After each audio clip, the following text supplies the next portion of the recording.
day. Happy day. When Jesus was. Jesus was. When Jesus was. Was my sin.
Amados telespectadores, todos nós estamos nos vendo também pela internet.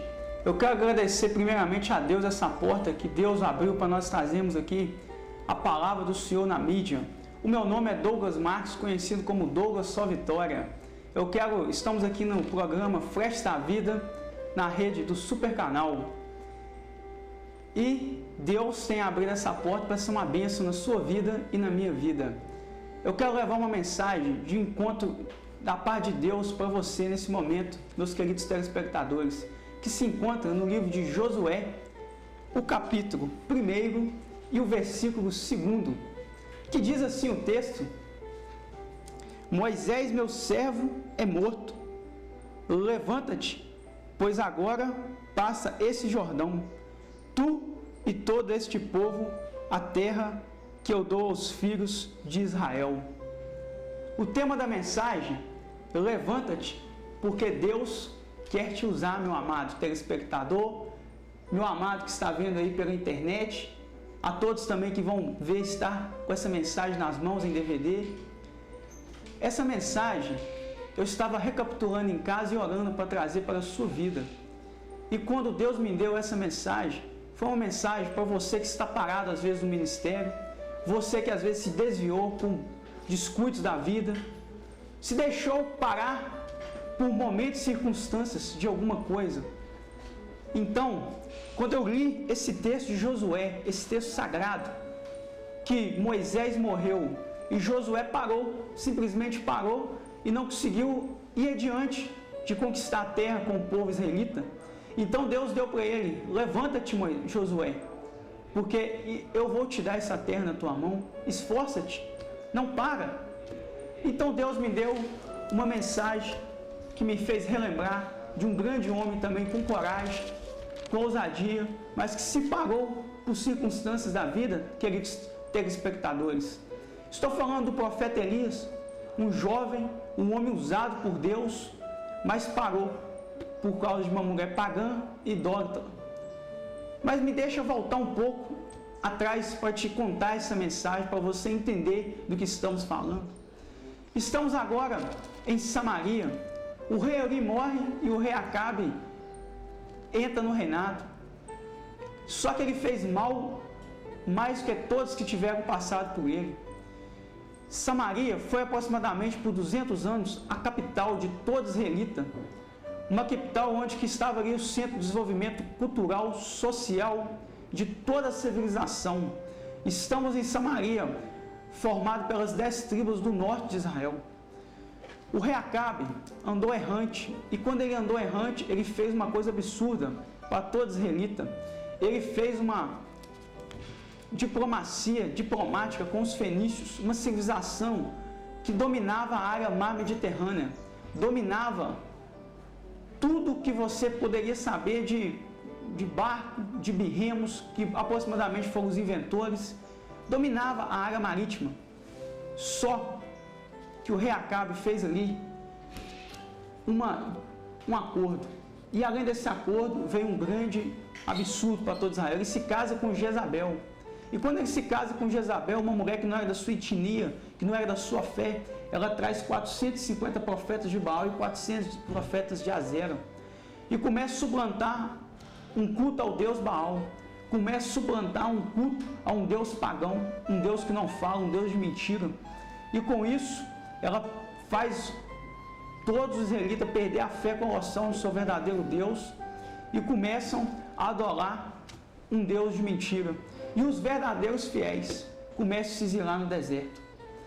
E o rei Acabe está sentado no trono, parado, e Jezabel dominando tudo. E o povo de Israel está sofrendo. Ela começa também a matar os profetas que querem ficar dentro de Israel, mas não querem adorar ao Deus Baal dela. E ela começa então a pagar, financiar com o Estado daquela época os seus profetas, e eles começam a falar o que ela quer escutar e não o que Deus mais quer falar sobre a igreja. Então, amados, rei Acabe está parado no trono. Um homem que tem intimidade com Deus, que tem princípios cristãos, um homem que sabia quem era o Deus verdadeiro de Israel, faz uma aliança diplomática com os fenícios, uma etnia, uma nação totalmente diferente dos israelitas, sabendo que Deus não quer que nós nos prostramos diante de outros deuses, quer que nós somente adoramos o nosso verdadeiro Deus, que nós não precisamos de nenhuma coisa fácil. E ele queria uma coisa fácil, ele queria simplesmente ter um comércio forte sobre a área marítima, só que ele se esqueceu que Deus poderia dar isso na mão dele. Então ele para e começa a receber na cabeça dele mensagens de Satanás e encontra e faz uma aliança diplomática com os fenícios. E traz ainda Jezabel, se casa com uma mulher totalmente errada, uma mulher totalmente sem princípios, uma mulher perversa, uma mulher maldita. E a nação de Israel estava acabando, porque todos que tinham que passar dentro de Samaria, que foi aproximadamente na época, por 200 anos, a capital de Israel, virou um centro de Baal, um centro totalmente prostituído, comprado. Não tinha mais o verdadeiro Deus falando, e sim um Deus totalmente sujo, maldito. Será se hoje, nesses dias, você perdeu também o seu verdadeiro Deus? Será se você hoje está aí separado por coisas fáceis desse mundo? Lembrando que Jesus, o nosso mestre, o meu mestre, o seu mestre falou que no mundo tereis aflições, mas tem bom ânimo, porque ele venceu o mundo, você vai vencer também. Então Deus, como não fica parado, só que ele vai agir no tempo dele e não no seu tempo, ele levanta um menino, ele levanta uma criança praticamente, um jovenzinho chamado Elias. O Elias, o tibista de Gileade. A Bíblia não relata muito sobre ele, relata só que ele é o tibista de Gileade. E ele é levantado, e quando ele é levantado, é um menino de coragem, um homem que tinha o Espírito Santo alojado dentro dele. E por isso que Deus, creio que ele estava na oração e pedindo para Deus usá-lo, e Deus usou. Elias vai a Samaria, encontra o rei Acabe e fala com ele que eu não vou dar chuva sobre a terra, porque a terra está em pecado, a terra e o povo me abandonou. Então Elias chega com coragem diante de rei Acabe. Ele entra dentro do palácio, ele fala: Acabe, quero falar com o senhor, meu rei. Ele se encurva e fala na cara dele: rei Acabe, o Senhor, o verdadeiro Deus de Israel, não vai dar chuva sobre todo Israel. Passaremos para uma extrema, porque a nação toda está em pecado. A nação toda esqueceu de Deus. A nação toda abandonou o próprio Deus. E o profeta Elias sai dali, sai cantando o hino da vitória. Mas o Senhor fala com ele: Elias, foge, porque eles vão te matar, eles vão te perseguir. Amados, o menino estava cheio de coragem e entrega uma profecia dessa. Eu creio que o semblante dele, o sorriso dele, ficou uma alegria. Mas ele teve que sair e se esconder. E quando ele sai e se esconde, ele vai para dentro de um riacho. E já começa a faltar chuva sobre Israel. E ali o Senhor manda um corvo, diz a Bíblia, sustentar ele com pão e com água. Tá vendo, amados? Você quer ser dependente de Deus, quer ser usado na obra, você vai ter que ver a soberania dele na sua vida. Você vai ter que ver que ele que te sustenta. Nem que ele manda um corvinho para você, nem que ele para o sol e a lua, momentos depois, para Josué entrar na terra e ganhar aquela batalha e tomar posse da terra. Mas o Senhor é o nosso refúgio, é a nossa fortaleza, é o nosso socorro bem presente. Então Deus ali manda um corvinho sustentar ele com pão e água todas as manhãs, todas as tardes, penso eu. E o profeta está sendo sustentado, o profeta está ali sendo totalmente da dependência de Deus. É assim que é o missionário, é assim que é o missionário no campo de batalha. Às vezes o missionário está lá na Índia, está na África, no Afeganistão, está num lugar totalmente desmoralizado, num lugar que só tem poucos cristãos, poucos índios, mas ali Deus vai sustentar. Eu conheci um missionário que está no Peru, o missionário pastor Elias, meu amigo. Ele fala que quando ele entrou ali, ele não tinha um tostão, ele não tinha o que comer, mas ele estava orando 3 horas seguidas. E nessas 3 horas seguidas que ele estava orando, chega uma mulher e bate na porta dele. Quando ele abre, a mulher pergunta: você quer um arroz? 3 horas orando por uma comida, 3 horas orando sem nada para comer, e Deus manda um arroz. E ele conta, e ele até fala que esse arroz foi o melhor arroz que ele comeu até hoje na vida dele. Então o profeta acaba o riacho porque não está dando água, e Deus já avisa para ele: vai para Sarepta agora, que lá eu vou te dar uma viúva para te sustentar. Quando ele vai chegando diante de Sarepta, ele vai entrando dentro de Sarepta, ele já avista a viúva. Quando ele avista a viúva, ele dá um diálogo com ela: viúva, é você mesmo que vai me ajudar? E ela, na ignorância espiritual dela, na humildade dela, ela fala: eu posso até te ajudar, mas eu estou tendo só um pouquinho de farinha e um pouquinho de azeite na minha botija. Vou preparar para o meu filho, já quero morrer. E o profeta já profetiza na vida dela: vai lá e faz um bolo para mim, porque em nome do Senhor Jesus, da sua panela não vai faltar farinha, e da sua botija não vai faltar azeite, até que volte a chuva sobre Israel de novo. Aquela mulher viu o milagre de Deus, viu o Senhor multiplicar a comida dentro da casa dela de novo. Ele viu a mão de Deus sobre a vida dela. E o profeta está ali, num quarto em cima da casa. Está ali, repousando, descansando. Até que momentos depois, o filho da viúva tem uma doença forte e morre. E aquela mulher acusa Elias: você que é o perturbador sobre a minha casa, você veio para trazer desgraça. Uma mulher que viu um milagre. Momentos depois, ela acusa Elias. E quando ela acusa Elias, ele não ficou cabisbaixo. Ele pegou aquela fronte e falou: acalme um pouquinho, fique parada só um pouquinho, que eu vou levar o menino para lá para o quarto. Ele pega o menino nos braços, leva para o quarto, põe o menino na cama onde ele estava, ali dormindo, e ele começa a clamar ao Senhor, porque ele tinha intimidade com Deus. E quando ele clama ao Senhor, ele dá apenas uma palavra: Senhor, traz a vida de volta para esse menino. E quando ele termina de falar essas palavras, o menino já começa a abrir os olhos, a vida já entra dentro daquele menino, e o menino volta a viver. Ele desce com o menino nas escadas, e aquela mulher se enche de alegria de ver seu filho de novo, porque ela já era uma viúva, já estava desmoralizada na nação toda, porque não tinha um marido para trazer o provento dentro de casa. Então, quando ela vê aquele menino, ela vira para o profeta Elias e fala: realmente, tu és um homem de Deus, tu és um homem que habita o Deus Altíssimo, tu és um verdadeiro profeta do Senhor, a mão do Senhor está sobre a sua vida. E o profeta volta com alegria, a casa volta a estar de novo deslanchado. Ei, você que está parado, o tema da mensagem é: levanta-te, porque Deus quer te usar na obra. Então, você que está parado, seja dependente de Deus. Então, o profeta Elias sai de Sarepta, porque Deus já tinha realizado os projetos dele na vida de Elias ali, que era multiplicar a comida da nossa querida viúva e também mostrar para ela a dependência de um verdadeiro Deus, que Deus trouxe a vida de novo para o seu filho. Mas o tempo não pode parar da promessa. Então Deus vira para Elias, numa oração que ele deve estar com certeza no quarto, e fala com o profeta: Elias, o seu tempo aí acabou. Como acabou quando você estava no riacho, que eu estava ali mandando um corvo te mandar pão e água todas as manhãs, e agora na casa da viúva, agora está na hora de você encontrar o rei Acabe e falar com ele que eu vou trazer chuva de volta para Israel. Eu vou de volta mandar chuva.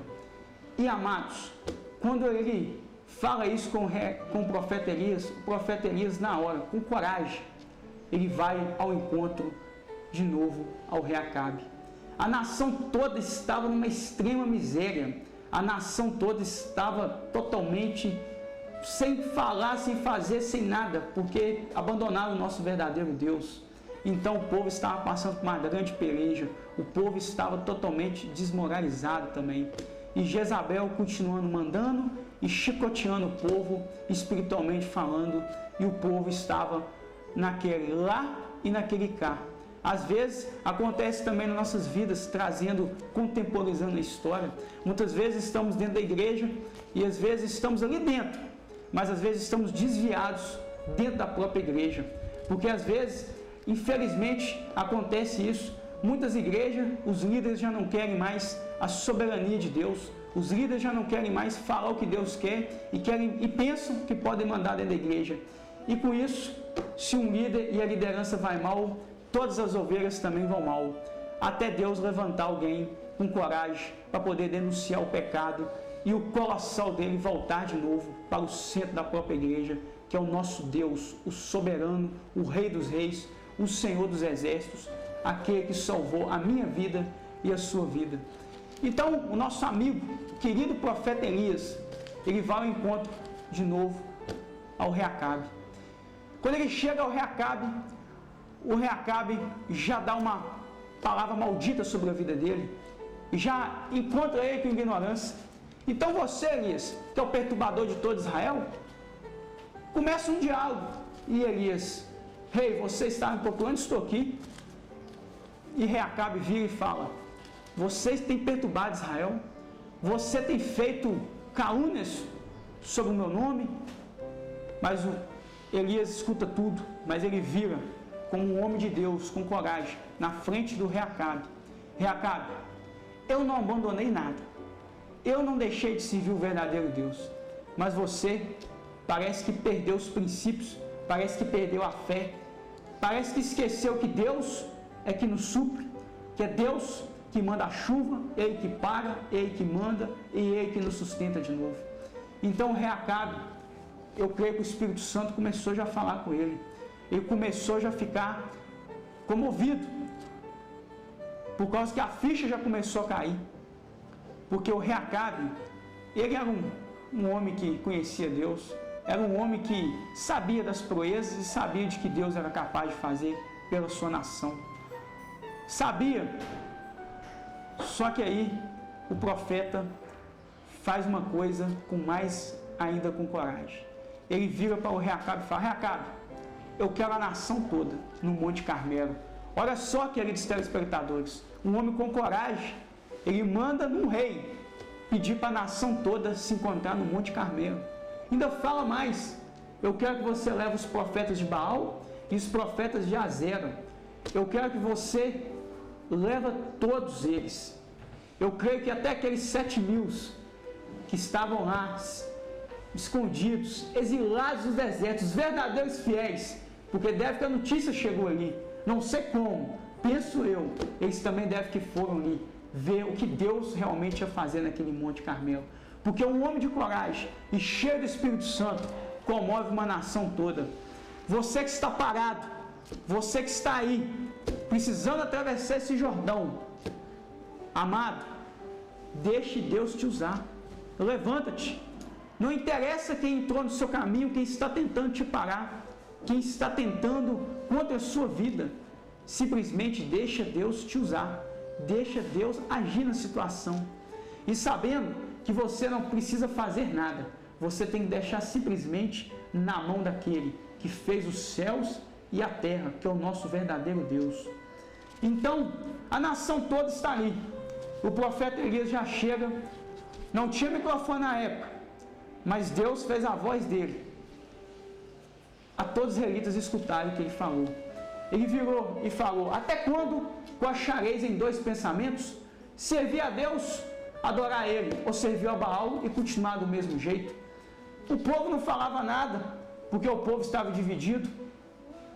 Então, o profeta Elias lança um desafio. Ele vira para o povo e fala: vamos fazer o seguinte, vamos fazer um holocausto. O Deus que mandar fogo, esse será o verdadeiro Deus de Israel. Mas ele não foi bobo, ele faz esse desafio, porque ele sabia que só o Deus que estava com ele poderia mandar fogo naquele holocausto. Às vezes nós temos que ter coragem, mas temos que ter uma fé como o profeta Elias teve, e saber e acreditar que o Senhor vai fazer um milagre, que o Senhor vai derramar o fogo, que o Senhor vai tirar o Lázaro de 4 dias que estava ali morto.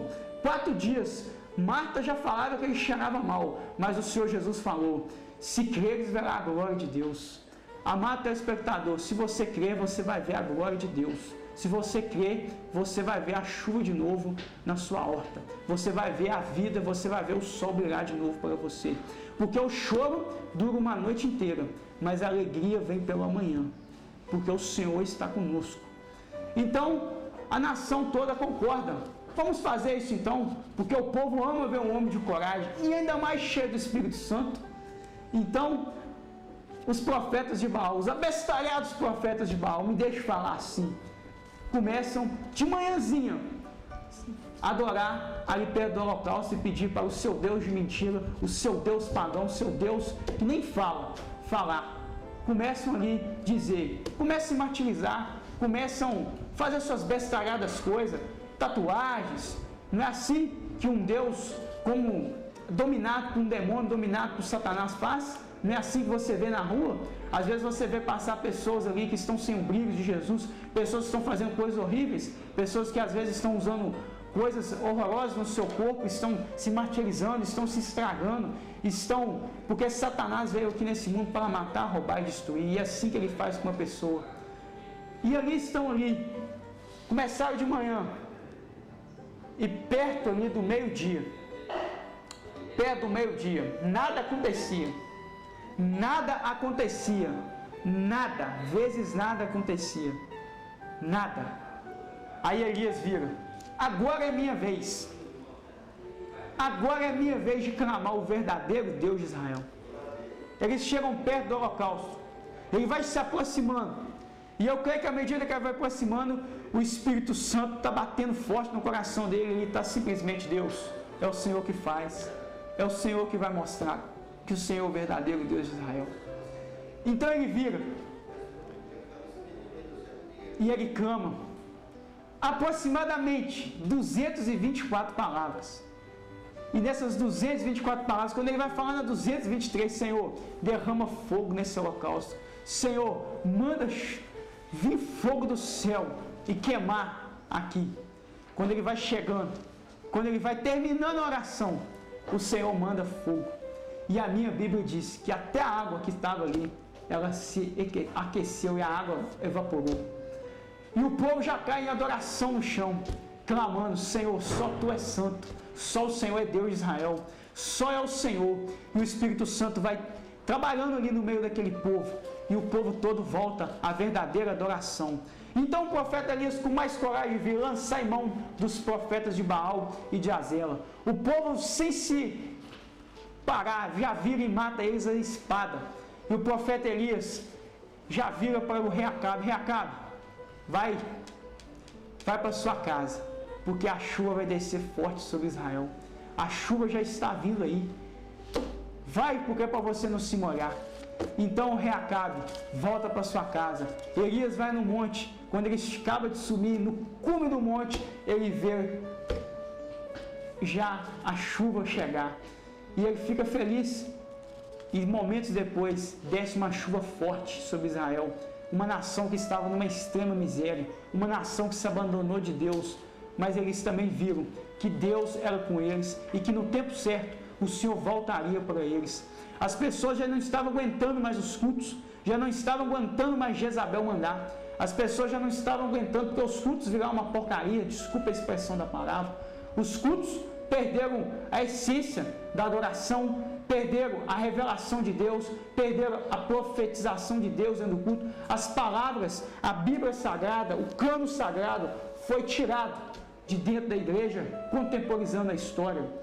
Então o culto já não era mais para Deus, o culto já estava frio, já estava morto. O culto era simplesmente para adorar Baal e Azera, um Deus de mentira.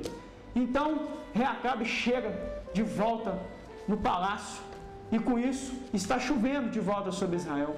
E eu creio que ele já chegou ali querendo voltar para o Senhor de novo, porque ele conhecia o Senhor e conhecia que para fazer isso tudo, para poder acontecer tudo isso, era só Deus. E quando ele chega, ele vira para Jezabel: Jezabel, o profeta Elias profetizou no verdadeiro Deus de Israel. Aconteceu isso, isso e isso. E aconteceu o seguinte também: ele matou os profetas de Baal e Azera. Aquela mulher se irou. Aquela mulher era uma mulher pagã, idólatra, uma mulher perversa, uma mulher maldita, uma mulher ruim. Ela se ira e manda um recado para Elias: Elias, eu vou te matar. E Elias foge. Ele vai para o Monte Horebe, entra dentro de uma caverna e se esconde. Ele se isola. E aqui começa a revelação da palavra para a minha vida e para a sua vida. Ele parou. Um homem de Deus que viu os milagres do Senhor, que viu a mão de Deus sobre a vida dele, que enfrentou profetas de Baal e de Azera, 850 profetas, que no nome de Deus fez os milagres na casa da viúva. Ele viu o Senhor ressuscitar um menino, ele viu o Senhor multiplicar a comida da viúva, ele viu o Senhor mandar o corvo para poder sustentar a vida dele. Agora ele parou dentro da caverna por causa de Jezabel. E aqui, amada, essa mensagem para você. Levanta-te, porque Deus quer te usar. Elias parou, mas o Senhor entrou dentro da caverna e falou: Elias, levanta-te, porque você ainda tem muito para fazer para a minha vida. Você ainda tem muito para ser usado na obra. E te dou tarefas aqui agora para você fazer. Ei, você que está aí, telespectador, você que vai ver pela internet essa mensagem, não pare, não se pare por qualquer coisa dessa vida. Em nome do Senhor Jesus, levanta-te, porque Deus quer te usar. Eu quero orar para a sua vida para encerrar. Meu Deus e meu Pai, cada pessoa que está parada agora, que o Senhor venha levantar. Cada profeta que às vezes já até construiu templos, que já fez grandes proezas pelo Senhor, que já pregou a tua palavra, que já construiu igrejas, que já ganhou almas para o Senhor demais, que já formou líderes, pastores que estão parados, por circunstâncias da vida, que o Senhor venha levantar, porque o Senhor quer usar. Levanta-te, porque Deus quer te usar, em nome do Senhor Jesus. Amém. Eu agradeço por estarmos aqui, que Deus te abençoe e voltaremos no próximo programa, em nome do Senhor Jesus. Acredite, é hora de vencer. Essa força vem de dentro de você. Quero ver. Você pode até tocar o céu. Se o quê?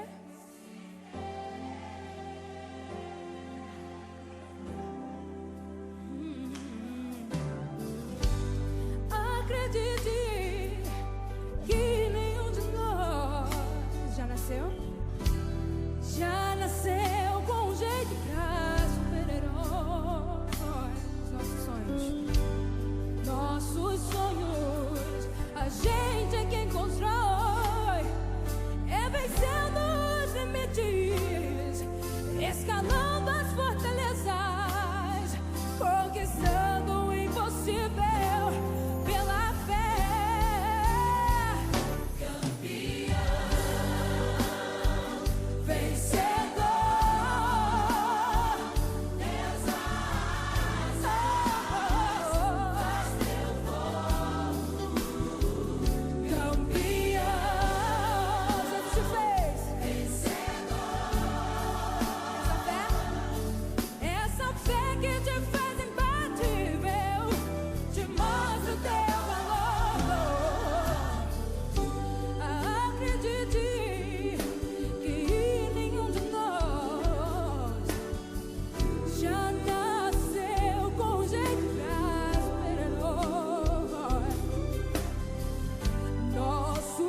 Deus.